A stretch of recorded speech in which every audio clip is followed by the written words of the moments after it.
Las 11:10 y como todos los martes abrimos aquí el bloque de Basurreando, que bueno, debido a esta larga trayectoria que tiene a través de la pantalla de Canal 4 y de FM Sol 94.7, bueno, está siendo cada vez más requerido el espacio, más solicitadas las integrantes de Basurreando en distintos lugares. Bueno, recordemos que esto es una iniciativa de vecinas, vecinos, para vecinos y vecinas, ¿sí? Y busca que nos involucremos cada vez más con esto, que es una realidad que nos pertenece a todos. Y como digo, esto va generando también demanda de consulta, de presencia, de asesoramiento, ¿sí? Y lleva a que las integrantes de Basurreando tengan que ir estudiando cada vez más sobre diferentes temas. Bueno, estamos en el día de hoy con Clara Estela Villar. Buen día, Clara Estela, ¿cómo estás? Hola, buenos días. Bien, saludos a toda la audiencia. Bueno, muy demandadas están en estos tiempos, ¿no? Sí, por suerte, y bueno, hacemos lo que podemos, lo que el tiempo nos da, pero sí, por suerte sí. Lo bueno también es que se va abriendo el juego con esto y es lo que pretenden las integrantes de Basurreando. Nosotros aquí hacemos de nexo, brindamos el espacio, pero que vaya aprendiendo cada vez más. Y creo que está aprendido el tema, digo, de involucrarnos en esto de los residuos, del tratamiento. Absolutamente, sí. Y bueno, y también seguramente los vecinos se habrán enterado, lo cual para nosotros es muy importante, que se aprobó finalmente la ordenanza que Basurreando presentó por la banca del vecino para crear una red de puntos limpios. Bien. Pero bueno, hoy no vamos a hablar de ese tema, que es muy nuevo, vamos a armar un micro para explicar bien el contenido de la ordenanza. Bueno, es una buena noticia. Absolutamente. Después de tanto trabajo, ¿no? Sí. Muchos meses. Muchos meses, un año de trabajo. Sí. Bueno, ya vamos a hablar de esa red de puntos limpios también, pero como dice Clara Estela, hoy tenemos otro tema propuesto para esta jornada. Claro, porque empezamos, la última vez que yo estuve a cargo de un micro, empezamos a trabajar y a pensar en los residuos orgánicos, sí, ¿no? Y entonces, bueno, hoy vamos a seguir trabajando sobre esa temática. Y entonces, porque no sé cuál será tu situación, pero la verdad que cuando yo no había estudiado sobre este tema para los micros, se me pasaban por alto informaciones de la actualidad que ahora presto mucha atención. Entonces la idea de este micro es que a los vecinos y a las vecinas les pase algo parecido. Por ejemplo, ¿se habrán enterado que nuestro gobernador, en un encuentro que hubo a nivel nacional, sí, dijo que va a propender a que se instalen emprendimientos de biogás en nuestra provincia? Yo no sabía ni le había prestado atención. Tampoco sabía y había prestado atención que en el país se está produciendo mucho biogás, y podría significar un reemplazo paulatino de lo que son los combustibles fósiles, claro, que son derivados del petróleo. Y que eso además implicaría un ahorro en dólares de unos millones que ni me acuerdo cuáles son, pero son muchísimos. Muchísimos serán. Entonces, digo, a mí me pasaba eso como vecina común. Sí. Es muy posible que los vecinos no sepan lo que es el biogás. Yo no lo sabía hasta hace poquito. Y que tiene esta relación entonces con nuestros residuos orgánicos. Vos ya hablaste sobre este tema, ¿sí? En un primer momento, hablando de estas cuestiones, hace algunas semanas atrás. Así que por ahí estaría bueno ir ahí por el principio, ¿no? Empezamos a repasar algunos conceptos. Medio rapidito con las placas que seguramente vamos a disponer. Como recordemos cuáles son los residuos orgánicos, sí, que son los restos de comida domiciliarios y de los grandes generadores. Ajá. También son los desechos cloacales y también son los residuos agropecuarios y forestales. De los residuos domiciliarios, bastante hemos conversado con respecto a qué se hacer, sí, con ellos, en el entierro, el compostaje y demás. Sí.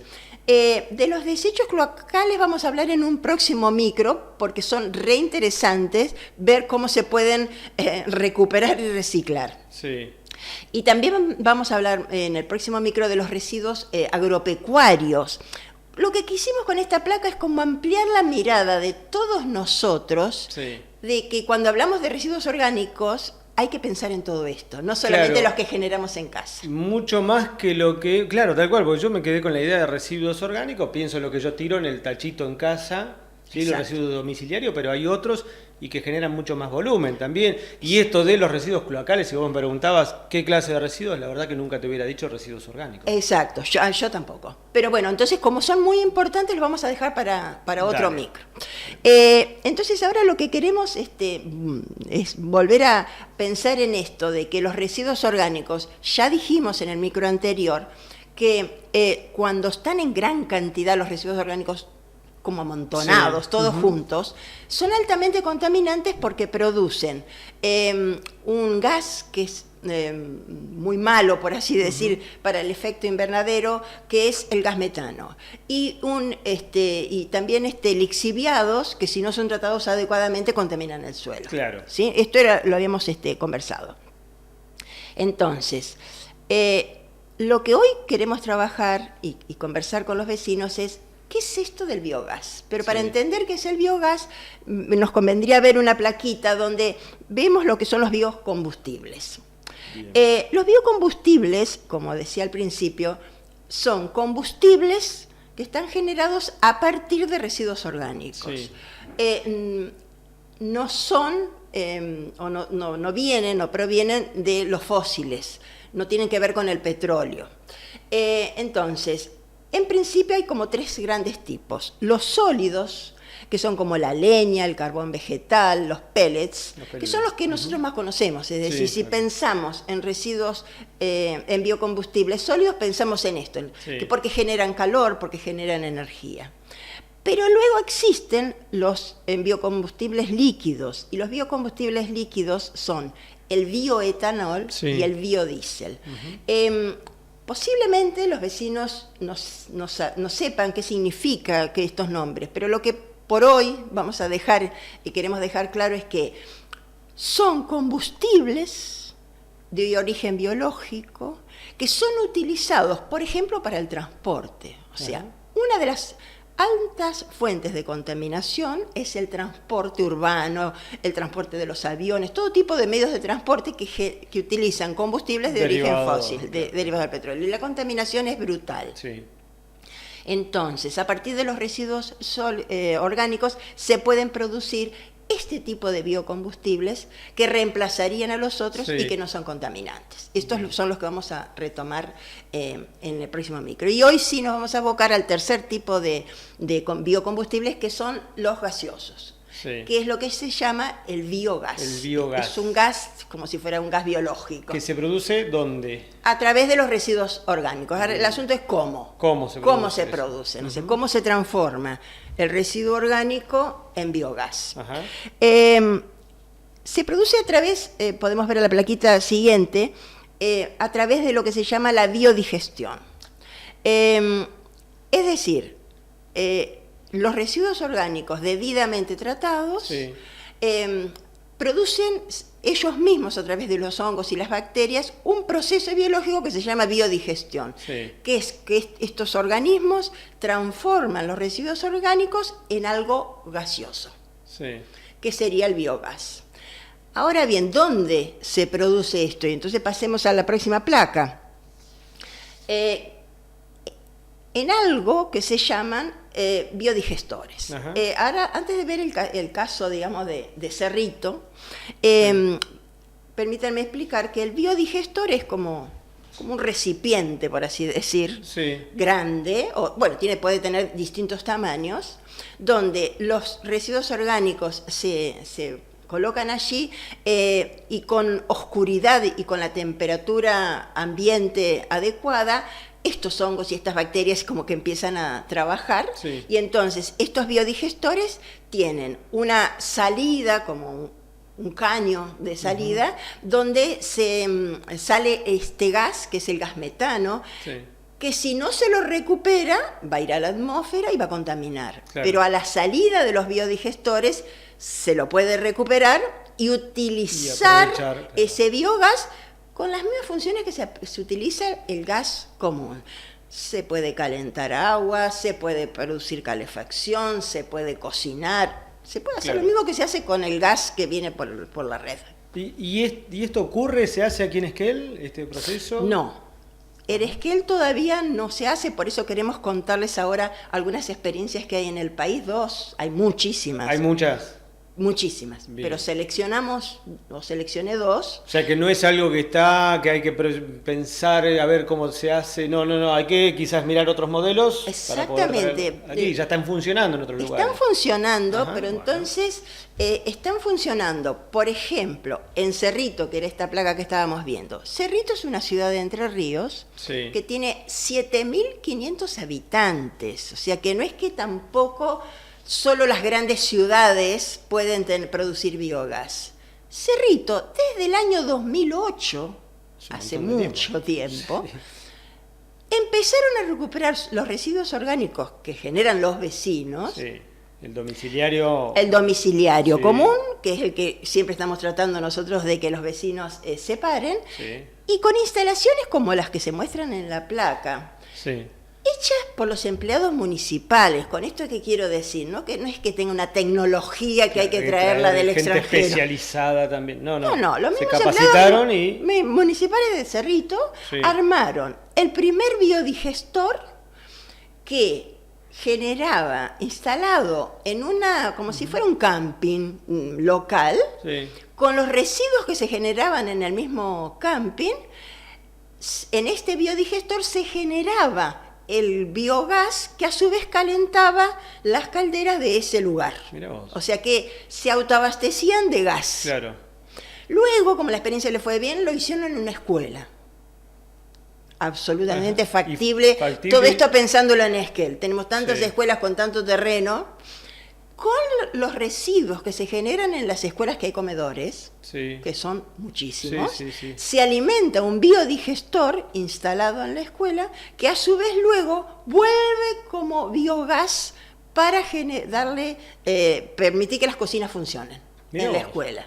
Con tantos problemas que tenemos hoy en las escuelas con el suministro de gas. De gas, ¿sí? Entonces, por supuesto que O escuelas que usan Cepelín, por ejemplo, que tienen que estar esperando que llegue un camión para cargar y a veces no llega. O sea, la idea no es que a través de mi explicación la gente entienda cómo funciona. La idea es que se enteren y que conozcan que esto es factible. Que esto es factible. Y que esto sucede y que no es ni siquiera de una envergadura económica, para decir, no, el presupuesto no da para hacerlo. Después vemos las condiciones, después vemos cómo se lleva adelante. Lo que se tira acá siempre es una primera información, una aproximación y, como dice Clara Estela, mostrando que esto funciona. Después, bueno, hay que trabajar un montón, pero es posible. Claro. Y Cerrito, lo último que hizo ya con su experiencia es instalar un biodigestor de mayores dimensiones, de otra estructura, dentro de su planta de tratamiento o al costado, como parte de la planta de tratamiento, y entonces generan el biogás que hace funcionar la calefacción dentro de la planta de tratamiento. Qué bueno.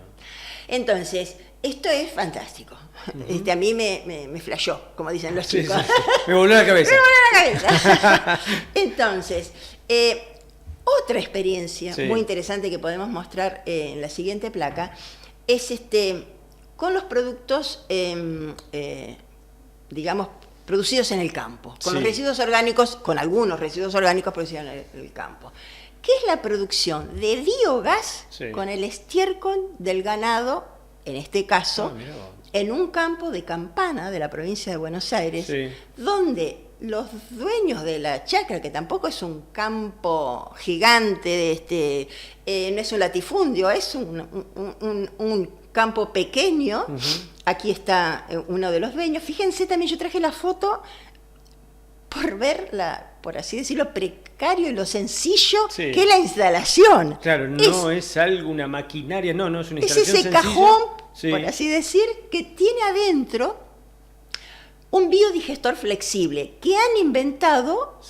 Estos son dos hermanos dueños del campo. En principio lo inventaron para hacerlo en su campo, pero ahora ya lo fabrican y lo venden para otros establecimientos agrícolas. Salió emprendimiento, buenísimo. Claro, entonces, que además, pasando, haciendo el comentario económico, han logrado un costo menor para estos biodigestores flexibles que los de importación. Por lo tanto, también desde el punto de vista económico es un aporte importante al país. Claro, ¿no? Porque en vez de importarlos se pueden comprar estos biodigestores flexibles.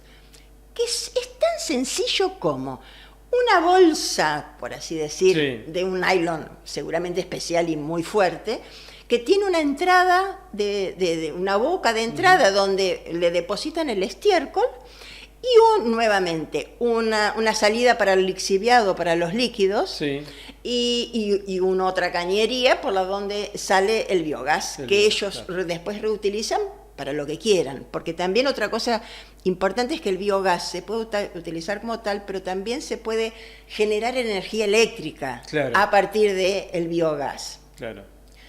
Por lo tanto, las posibilidades son, no digo infinitas, pero son muchísimas. Buenísimo. Queríamos mostrar esto, por supuesto, a través del trabajo de Clara Estela, el estudio que ha hecho, y probablemente, bueno, hay que buscar y todavía hay que hacer todo un trabajo, pero tampoco es tan difícil, digo, de encontrar estas experiencias, porque son muchas, porque llevan un montón de años también. Y bueno, esto que queríamos mostrar, ¿no? Que esto es posible. Y bueno, tiene que ver, y quizás volviendo un poco al principio, ya repasando los conceptos, con bueno, cómo tratamos nuestros residuos orgánicos. Quizás eso es un poquito lo que hay que repasar aquí sobre el final, ¿no? Exacto. O sea, lo que queremos que quede como fijado es que la importancia que tienen los residuos orgánicos y reutilizarlos o reciclarlos. Claro.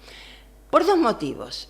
Primero, tener conciencia que evitamos la contaminación del ambiente, que nosotros decimos el cielo está tan limpio acá en la Patagonia, qué hermosa la temperatura que tenemos, pero el calentamiento global y el efecto invernadero está sucediendo. Y nosotros en alguna medida, si no manejamos los residuos orgánicos, estamos colaborando con esa contaminación. Claro. Y el segundo de los aspectos, que es como el más novedoso, por así decir, que estamos trayendo, es que con los residuos orgánicos se pueden producir biocombustibles y podemos reemplazar los combustibles fósiles y resolver muchos problemas locales, como vos decías, la secuela que no les llega el gas, las instituciones que no pueden pagar la luz, un montón de cosas que si pusiéramos la mirada en esto y en el reciclado, podríamos tener unos efectos económicos muy importantes. Así es, con varios impactos, como decíamos, ¿no? Evitar la contaminación y gastar menos. Exacto. Gastar menos, estaríamos pagando menos, ¿sí? En algunas dependencias, por ejemplo, ¿sí? Municipales, provinciales, que podrían llegar a utilizar el biogás, ¿sí? Generar ese círculo virtuoso. Bueno, y allí estaba la última placa, porque va por ahí la cosa, ¿no? Hay una cuestión ahí clave, volviendo otra vez ahí al principio, a la primera parte, la importancia de la separación en origen, o sea que es clave esto de separar bien, correctamente, en casa, ¿sí? Es uno de los puntos fundamentales. Si esto no sucede, todo lo demás que dijimos... Todo el proceso se complica. Se corta. Sí, claro. La clave está en que separemos en casa y... Si no lo vamos a enterrar o no vamos a hacer compostaje, que era la primera propuesta que hicimos, cuando mandemos las bolsas, mandémoslas separadas en la recolección domiciliaria. Que estén seguros que en el planta de tratamiento se hace lo máximo que se puede para recuperar los residuos orgánicos. En otro momento, y ya lo último que comento, es, en relación a lo que se hacen, es que hicimos una entrevista que luego traeremos a Gastón Arancibia, que es el responsable de la planta, y él nos decía que está previsto, cuando se proceda a la clausura del primero de los módulos, que ya está como trabajándose sobre eso, allí se van a instalar 30 cañerías para generar el biogás, y para ser reutilizado. Pero esto va a llevar entre 2 y 3 años. ¿Sí? Entonces, mientras tanto, nosotros separamos en casa para que eso pueda suceder a futuro. Claro, a futuro pueda suceder también. Bueno, ahí estamos entonces. Interesantísimo bloque de Basurreando, los medios de contacto a través de las redes sociales, de Instagram, de Facebook. También verán todo esto que hemos comentado aquí, que ha comentado Clara Estela, en el canal de YouTube, Basurreando siempre con 3 R's, la posibilidad de comunicarse vía mail y al teléfono 53 19 38, ¿sí? A través del WhatsApp, ¿sí? Que está a pleno, está a full ese WhatsApp, prendido fuego porque están muy solicitadas. Sí. Una sola cosita que quisiera como recordar. Nosotras somos vecinas, y en este caso este año somos todas vecinas, trabajando para aportar información. Es muy posible que nuestra información sea insuficiente, que a veces hasta tenga errores. Sí. Entonces pedimos y agradecemos a aquellos que nos los van señalando, porque nosotros lo vamos a ir rectificando, ¿sí? Porque lo que nosotros queremos es que tengan la mejor información. Pero bueno, hacemos lo mejor que podemos. Totalmente, es así, absolutamente. Bueno, Claretela, muchas gracias, como siempre. Al contrario, gracias al canal y a vos, Dante. Muy bien, nos vamos nosotros a la pausa nuevamente, ya venimos con más información.